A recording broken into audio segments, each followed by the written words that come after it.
Alléluia, peuple de Dieu. Alléluia, gloire à l'Éternel.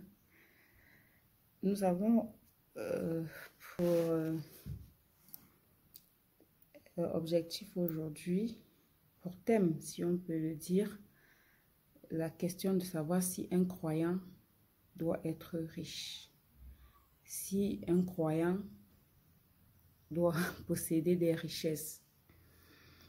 Et donc, nous allons étudier la parole de Dieu parce que nous n'allons pas parler de nous-mêmes, nous parlons par le Saint-Esprit. Si nous lisons dans Genèse chapitre 1 à la création, qu'est-ce qui s'est passé? La Bible nous dit, à Genèse 1, verset 26, « Puis Dieu dit, faisons l'homme à notre image selon notre ressemblance, et qu'il domine sur les poissons de la mer, sur les oiseaux du ciel, sur le bétail, sur toute la terre et sur tous les reptiles qui rampent sur la terre. Dieu créa l'homme à son image, il le créa à l'image de Dieu, il créa l'homme et la femme. » Si nous en tenons à ce passage, ce début de texte, nous allons voir que Dieu parle s'adressant à des personnes. Et donc, Dieu n'était pas seul au moment de la création. Dieu était donc avec Dieu, était lui, Dieu le Père, Dieu le Fils et Dieu le Saint-Esprit. C'est pourquoi il pouvait dire, faisons l'homme, comme s'adressant au Fils et au Saint-Esprit. Alors, il dit, faisons l'homme, n'est-ce pas, à notre image et selon notre ressemblance. Nous sommes faits à l'image et à la ressemblance de Dieu le Père, Dieu le Fils et Dieu le Saint-Esprit. C'est pour cela que nous sommes constitués du corps, de l'âme et de l'esprit. Donc, comme Dieu, il est trois en un, nous sommes également trois en un. Nous sommes corps, âme et esprit. Nous n'allons pas rentrer dans le détail pour expliquer les fonctionnements ou les mécanismes, mais retenons déjà que c'est pour cela que Dieu dit que nous devons être faits à sa ressemblance, à leur ressemblance. Donc nous sommes semblables à Dieu. Tel que Dieu est, tel nous sommes. Et dans la suite de la lecture, nous voyons que Dieu dit, faisons donc l'homme à notre image, selon notre ressemblance, et qu'il domine sur la mer, sur les oiseaux du ciel, sur le bétail, sur toute la terre et sur tous les reptiles qui rampent sur la terre. Donc, Dieu nous a donné un pouvoir, celui de régner, celui de dominer. Parce que quand Dieu nous dit de dominer, ça veut dire que nous devons manifester un certain pouvoir au-dessus de toutes ces choses qu'il a citées, les poissons, les animaux, les oiseaux. Donc, l'homme à la création était doté de ses pouvoirs et de ses puissances. Il avait le pouvoir, il avait la puissance, il était appelé à régner. Et qui règne sinon celui qui a le pouvoir? Dans notre pays, par exemple, c'est le président de la République, son Excellence Paul Biya, qui règne. Pourquoi? Parce que nous lui avons donné le pouvoir. Alors Dieu également à la création nous a donné tout pouvoir. Tout pouvoir. Il n'a pas donné une partie du pouvoir. Il n'a pas donné un pouvoir sur un pan de la création, mais il nous a donné tout pouvoir sur toute création. Ça veut dire que tout ce qui existe était sous notre autorité. Je parle de était parce que ça ne l'est plus pour certains jusqu'à un certain, enfin pour certains, ça ne l'est plus pour certains. Donc, qui règne, c'est celui qui a le pouvoir. Alors, nous avions le pouvoir. Et la Bible nous dit par la suite de Genèse 1, verset 28, que Dieu, déjà revenons au verset 27, Dieu créa l'homme à son image, il le créa à l'image de Dieu, il créa l'homme et la femme. Donc, nous voyons que Dieu parle trois fois de cette ressemblance, de cette image. Il dit, il créa l'homme à l'image de Dieu, il le créa. Donc, revenons à la parole. Dieu créa l'homme à l'image de Dieu, il le créa à l'image de Dieu, il créa l'homme et la femme. Donc, 3 fois, Dieu insiste sur cette image, sur cette ressemblance. Alors, ce n'est pas au hasard. C'est pour dire que c'est établi, c'est vrai. Dieu ne ment pas. Si Dieu décide de me faire, par exemple, à son image, il le fait effectivement. Il ne dit pas des choses qu'il ne fait pas. Donc, dans la suite de la lecture, la Bible nous dit dans Genèse 1, verset 28, « Dieu les bénit et Dieu leur dit, « Soyez féconds, multipliez, remplissez la terre et l'assujettissez et dominez sur les poissons de la mer, sur les oiseaux du ciel, sur tout animal qui se meut sur la terre. » Donc Dieu, c'est une bénédiction, donc c'est une donation. Dieu nous fait donc grâce du pouvoir de régner, de dominer. Et donc, ce pouvoir, nous l'avons malheureusement vendu à Satan. Oui, nous l'avons vendu à Satan. C'est pour ça que je dis que ce pouvoir subsiste juste pour certains encore. Pour certains. Pour qui donc?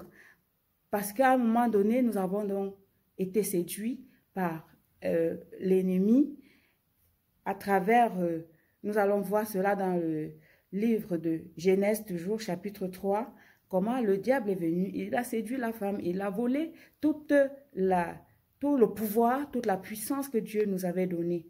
Et nous n'allons pas lire de peur que nous soyons, excusez-moi, de peur que nous soyons au-delà du timing. Alors, la Bible nous dit que le serpent a donc volé ce pouvoir, cette puissance, cette donation que Dieu nous avait faite, celle de dominer, celle de régner. Et à partir de cet instant, nous sommes devenus, au lieu d'être ceux qui dominent, nous sommes devenus ceux qui sont dominés et assujettis. Donc, nous sommes devenus assujettis à un autre maître, qui est Satan. Autrefois, Dieu était notre maître. Et en écoutant la voix de l'ennemi, nous avons changé de maître. Nous avons abandonné notre maître et nous sommes devenus esclaves d'un autre maître qui ne nous voulait pas du bien.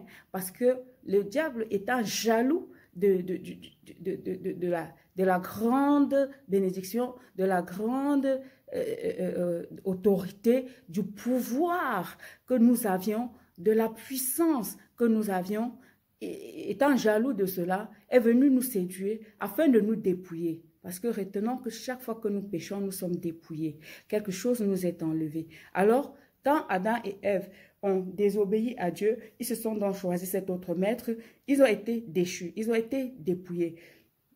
Pardon. Et le Seigneur, quand il est revenu pour les retrouver, il les a pas retrouvés, il les cherchait, il les a pas retrouvés. Et quand ils sont venus, Dieu les a maudits parce que ils avaient quitté Dieu.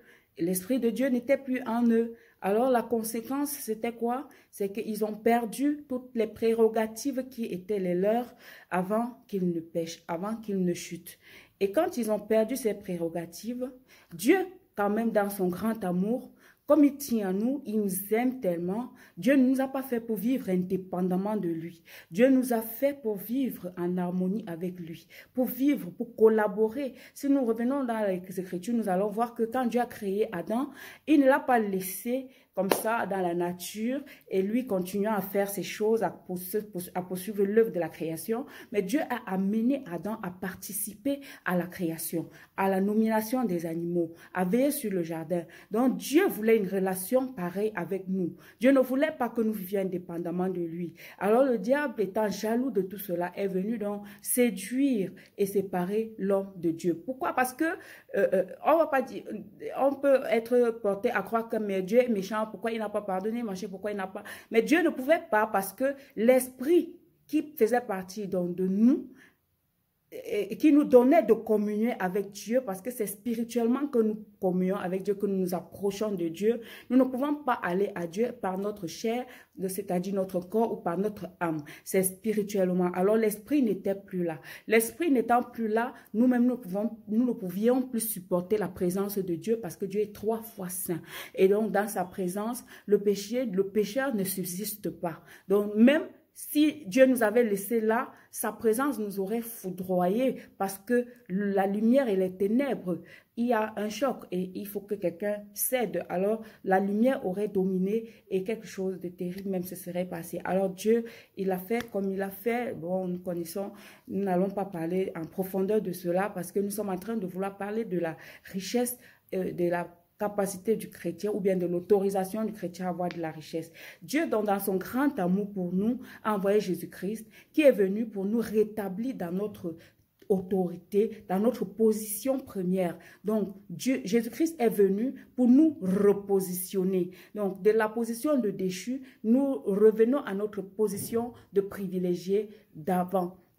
Ça veut dire quoi? Quand nous avons perdu le privilège d'être proche de Dieu, Dieu ne voulait donc pas vivre loin de nous. Il a donc envoyé Jésus-Christ qui, en venant dans le monde, a versé son sang afin que quiconque croit en lui, n'est-ce pas, reçoivent le pouvoir de devenir enfant de Dieu. Et donc, quand on est enfant de quelqu'un, ça veut dire qu'on est semblable à lui. Ça veut dire que nous sommes redevenus à l'image et à la ressemblance de Dieu. Donc, pour tous ceux qui n'ont pas encore reçu Jésus-Christ, c'est dans votre avantage, c'est dans votre intérêt. Parce que si vous voulez revenir dans l'état premier où nous étions, quand nous étions dans les reins d'Adam et Ève, il faut recevoir Jésus-Christ. Jésus-Christ nous repositionne donc. Alors, si Jésus-Christ nous repositionne, il nous repositionne où? Dans la première position, nous étions puissants, nous étions prospères, nous avions le pouvoir, nous étions appelés, nous dominions, nous nous assujettions toutes choses. Alors, si nous revenons au Seigneur aujourd'hui, nous reprenons cette position. Et si nous avons repris cette position, Comment est-ce que nous pouvons donc comprendre que nous ne sommes pas autorisés à être riches? Parce que mon Père, l'or et l'argent appartiennent à Dieu. Dieu étant mon Père, et moi, je suis son enfant. Si je suis son enfant, ça veut dire que je suis héritière de Dieu. Je suis co-héritière avec Christ. Donc, je ne peux pas continuer à être assujettie, à être dominée, mais je recommence à dominer, je recommence à assujettir. Enfin, je redeviens, j'ai dominé autrefois à travers Adam, oui. Donc, je recommence, je peux me permettre de dire que je recommence parce qu'autrefois, je dominais à travers Adam parce que j'étais dans ses reins. Et aujourd'hui, par Jésus-Christ, je reviens donc dans ma position de dominateur, de puissant, de roi. Parce que c'est un roi qui règne. Et un roi n'est pas n'importe qui. Un roi n'est pas un être humain quelconque. Dieu veut nous repositionner. Pourquoi? Parce que c'est spirituellement qu'on règne. C'est spirituellement qu'on domine. Le monde est purement spirituel, dirigé par le spirituel positif et le spirituel négatif. Par la nuit et par la lumière. Par les ténèbres et par la nuit. Donc, si nous n'appartenons pas à l'un des deux, à l'une des deux puissances, ou à l'un des deux pouvoirs, nous ne pouvons pas régner. Donc, c'est pour cela que nous allons voir des personnes qui se retrouvent dans des sectes, dans des choses du monde des ténèbres, parce qu'ils veulent dominer, parce qu'ils veulent recouvrer cette domination qu'ils avaient à la création, parce que ce vide est resté en chacun d'entre nous. Et nous essayons de combler ce vide souvent par plusieurs choses, parfois par des drogues, parfois par le sexe, parfois par l'alcool, parfois par, bref, tous les vices qui existent, et parfois par les sectes, parfois par... Mais malheureusement, très peu de personnes comprennent que c'est dans le Seigneur qu'il y a le vrai règne, qu'il y a la vraie puissance, qu'il y a le vrai pouvoir. Car la Bible nous dit que la bénédiction de Dieu ne s'ensuit d'aucun chagrin. Parce que dans le monde des ténèbres, certes, il y a le pouvoir, certes, il y a la puissance, mais c'est conditionné. C'est conditionné. Et donc, quand vous êtes dans du spirituel négatif, certes, vous avez toutes choses, vous régnez, vous avez du pouvoir, vous avez la puissance, mais c'est conditionné, vous donnez des choses en retour. Mais dans le Seigneur, si nous redevenons spirituels, parce que maintenant, quand nous recevons Jésus-Christ, l'Esprit de Jésus-Christ entrant en nous, nous redonne une position de roi, de reine, de princesse, de personnes qui sont appelées à régner, à dominer. Et nous ne sommes plus dominés, nous dominons. À partir de ce moment, est-ce que je peux manquer de quelque chose? Parce que quand je deviens enfant de Dieu, ça veut dire que je suis un Dieu. Je suis un Dieu n'est censé manquer de rien. Alors, cela suppose tout simplement que je suis riche, je suis prospère, je suis béni, je règne, je domine et rien ne me domine et rien ne m'est impossible. Donc, j'ai le pouvoir. Jésus-Christ a dit, voilà, les pouvoirs qui accompagneront ceux qui auront cru. Je n'ai pas assez de temps, vous allez devoir m'excuser pour les passages. Il dit, en mon nom, ils chasseront les démons, ils imposeront les mains aux malades, ils seront guéris, ils chasseront les démons et voilà, c'est des choses qui nécessitent une puissance spirituelle. Et quand vous n'êtes pas spirituel, vous ne pouvez pas faire ces choses. Quand vous n'êtes pas spirituel, vous ne pouvez pas accomplir, vous ne pouvez pas réaliser parce que même l'argent a un esprit derrière. Il y a un esprit qui commande l'argent qui s'appelle le mammon.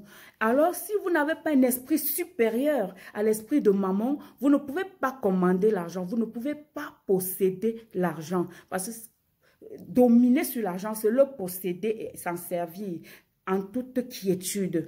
Remarquez que quand vous n'êtes pas encore régénéré, quand vous n'êtes pas encore devenu spirituel, il y a des sommes d'argent en face desquelles vous devenez inconfortable. C'est pour cela que des personnes totalement intègres peuvent se retrouver à détourner des sommes faramineuses. Pourquoi? Parce que ils n'ont pas été spirituellement, ils sont faibles face à l'esprit de l'argent. Et quand ils réussissent même à prendre cet argent, en réalité, ils n'en font rien de bon parce que ce même esprit les pousse à dilapider et à gaspiller parce qu'en réalité, ils n'ont pas droit à cet argent. C'est pour ça qu'ils ne peuvent pas jouir de cet argent. Ils ne peuvent pas bénéficier de cet argent. Mais quand vous êtes spirituel et que vous êtes de la lumière, Dieu vous donne toutes choses. Pourquoi? Parce que celui qui est spirituel a une seule priorité, c'est le royaume des cieux. Celui qui est spirituel n'est pas orgueilleux. Un orgueilleux ne peut pas posséder des richesses. Je veux dire vraiment des richesses. Un orgueilleux du monde des ténèbres peut posséder parce que là-bas, il y a aussi des mécanismes. Mais je parle maintenant spirituellement positif. Donc, quand on est enfant de Dieu et qu'on devient spirituel, qu'on est spirituel, alors l'argent que Dieu nous donne, ce n'est plus pour notre vanité. C'est pour ça que Dieu nous donne sans regret, sans limite, sans condition. Pourquoi? Pour l'avancement de l'œuvre de Dieu. L'une des raisons pour laquelle les enfants de Dieu doivent... Donc déjà, ça c'est pour établir que quand on est enfant de Dieu, si on est pauvre, c'est qu'il y a un problème. Si on n'a pas la richesse matérielle, ce qu'on manque déjà la richesse spirituelle, les œuvres de l'esprit. Mais quand nous réussissons à réunir ces œuvres de l'esprit, c'est-à-dire que nous marchons dans l'obéissance, dans la crainte de Dieu, alors nous devenons donc... nous sommes régénérés dans notre être intérieur et alors nous pouvons posséder, nous pouvons régner, nous pouvons dominer. Et en ce moment, alors le Seigneur nous donne toutes choses. Pourquoi? Parce que la volonté du Seigneur, c'est que sa gloire remplisse toute la terre.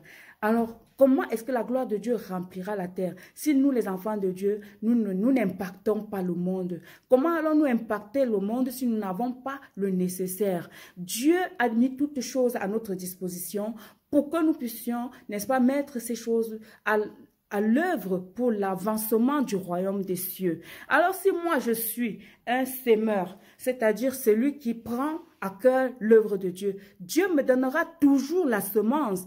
Et je serai donc riche.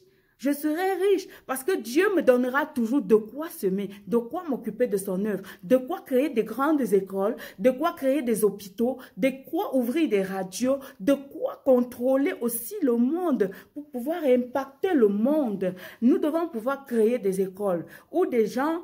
en voyant l'excellence, parce que dans le Seigneur, nous sommes excellents, nous sommes intelligents, nous sommes restaurés dans notre intelligence que le diable avait volée, dans notre connaissance, dans notre sagesse, dans notre potentiel humain, spirituel. Alors, quand nous sommes dans ces conditions, automatiquement, nous ferons des génies. Alors, ces écoles produisant des génies, Quel est le sataniste qui ne voudrait pas venir mettre son enfant dans nos écoles? Ils viendront tous parce qu'ils voudraient que leurs enfants soient aussi ingénieux, aussi intelligents que les nôtres.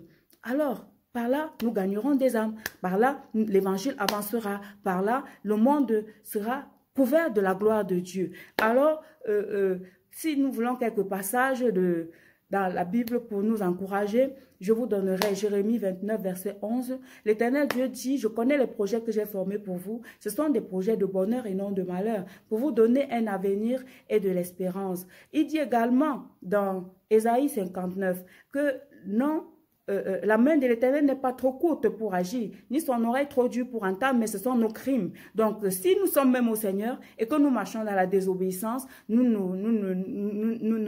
ne servons pas Dieu avec amour. Ça veut dire nous n'avons pas pris Dieu comme notre priorité. Nous n'avons pas donné la place qui lui revient. Alors, Dieu ne peut pas agir, Dieu ne peut rien faire. Donc, si nous voulons accomplir, réaliser, nous devons nous revêtir des œuvres de l'esprit. Les œuvres de l'esprit. Ça se résume simplement aussi aux 10 commandements. C'est-à-dire marcher de manière agréable à Dieu et avoir confiance en Dieu, avoir la foi en Dieu, espérer et s'attendre en Dieu. Et donc voilà, chers frères bien-aimés, nous avons un peu dépassé notre temps d'intervention et nous allons devoir nous arrêter là. Avant de s'arrêter, dans Matthieu chapitre 19, à partir du verset, une minute s'il vous plaît, à partir du verset 19,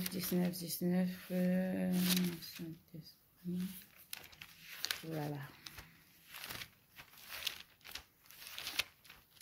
19 à partir du verset, disons 24. On ne va pas tout lire, mais dans le passage, il est question de quoi? Jésus-Christ, déjà le 23, Jésus dit à ses disciples, je vous le dis en vérité, un riche entrera difficilement dans le royaume des cieux. Un riche ici, ce n'est pas quelqu'un qui est riche pour Dieu, c'est celui qui est riche pour lui, ou bien riche pour sa vanité.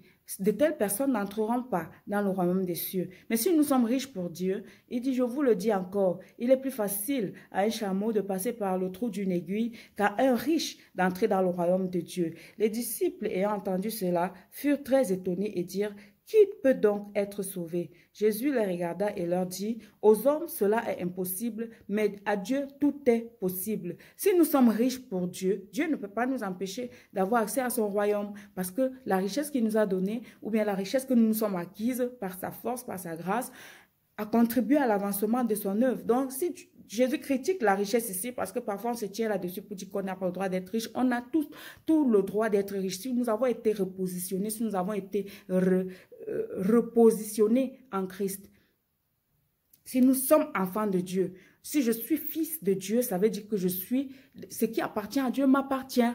Alors, Jésus-Christ n'est pas en train de dire qu'on ne doit pas avoir de l'argent. Non. Si on a de l'argent pour soi, c'est un problème. Si on a de l'argent pour le royaume, pour la justice de Dieu, c'est une grâce, c'est une bénédiction. Et donc, nous aurons donc accès. Alors, la Bible continue en disant que les disciples ayant entendu cela, furent très étonnés et dirent, qui peut donc être sauvé? Jésus les regarda et leur dit, aux hommes, cela est impossible, mais à Dieu, tout est possible.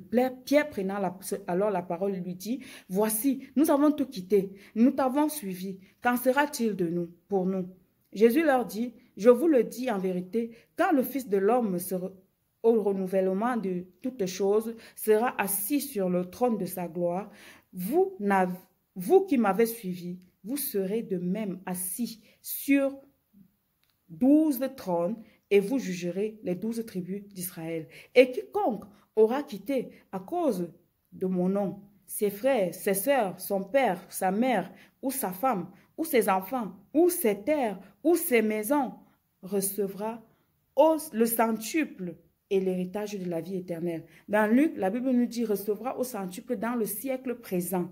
Donc, nous ne pouvons pas servir Dieu gratuitement. Nous ne pouvons pas avoir servi Dieu inutilement. Parce que Dieu nous appelle, c'est pour que nous soyons sauvés et que nous contribuions à l'œuvre du salut. Mais si nous ne servons à rien et que nous sommes seulement là pour lire la Bible après le salut, autant mieux mourir et aller au ciel. Donc, si Dieu nous garde encore, c'est pour un but précis. Parce que le plan de Dieu, c'est que sa gloire couvre la terre. C'est que tout le monde parvienne au salut. C'est que l'évangile aille jusqu'aux extrémités de la terre et que personne ne dise ce jour, je n'étais pas au courant, je ne savais pas, je n'avais jamais entendu parler. Non et non et non. Parce que Dieu se rassure que l'évangile aille jusqu'aux extrémités de la terre. Et pour cela, les chrétiens, les croyants, les enfants de Dieu ont besoin de finances, de matériel, du nécessaire pour aller, pour annoncer,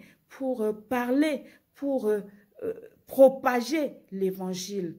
Alors, je vais corriger quelque chose. Avoir la richesse n'est pas synonyme de posséder des villas, des avions, des machins. Non, celui qui est riche, c'est celui qui a toutes choses au temps opportun. Jésus-Christ, par exemple, n'avait pas toutes ces richesses, mais à chaque fois qu'il avait besoin de quelque chose, il savait l'obtenir. Il pouvait dire à Pierre, va et pêche un poisson et retire ce starter et donne-leur pour payer nos impôts. Donc, Jésus n'avait pas un radis sur lui. Il n'avait pas besoin de se trimballer des sous, mais il savait comment avoir de l'argent quand il a besoin d'argent. Donc, c'est ça la richesse. C'est ça être spirituel. L'homme spirituel, il sait, il obtient toutes choses parce qu'il est un Dieu. Rien ne lui est impossible, rien ne lui est, rien ne lui résiste parce qu'il est un Dieu. Dieu est Dieu, mais nous sommes des dieux. Et à cause de cela, nous ne pouvons manquer de rien, nous ne manquerons de rien et nous ne manquons de rien.